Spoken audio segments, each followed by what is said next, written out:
Hi everyone, good morning. Welcome to day 3 of my stock market learning streak. खास करून त्या महिलांसाठी ज्या महिला शिकायचा निर्धार करून सामील झाल्या आहेत. चला तर मग शोधूया आजचा स्टॉक. आजचा माझा ट्रेडिंग डे अगदी बोरिंग होता. माझ्या वॉचलिस्ट मध्ये आज सकाळी ॲस्ट्रल परफेक्ट सेटअप होता. डेली टाइम फ्रेमवर रेडलाईनला मॉर्निंग स्टार पॅटर्न आणि स्ट्रॉंग वॉल्यूम सगळं टेक्निकली जुळून आलं होतं. पण काय झालं, 5 मिनिट टाइम फ्रेमला शिफ्ट झाले आणि कन्फर्मेशन नंतर एंट्री घेतली.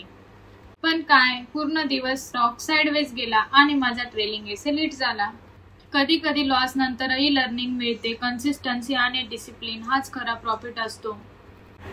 पण स्टोरी इथेच संपली नाही. थोड्या वेळाने निफ्टी अनालिसिस केला आणि माझ्या स्कॅल्पिंग स्ट्रॅटेजीमध्ये परफेक्ट मस्त डायव्हर्जन दिसला. थोडंसं रिस्क घेतलं, रूलच्या थोडं अपोजिट जाऊन एंट्री घेतली आणि बघता बघता प्राइस विवेकपर्यंत पोहोचली. छोटंसं टार्गेट बुक केलं, ट्रेड बुक अपडेट केलं आणि आजचा दिवस पॉझिटिव्ह नोटवर क्लोज केला. तर पुढचे काही दिवस फॉलो करून ठेवा, कारण मी सांगणार आहे अशा स्ट्रॅटेजी ज्या सोप्या भाषेत आणि खास तुमच्यासाठी असतील. जर काही क्वेश्चन असतील तर डू कमेंट. थँक्यू.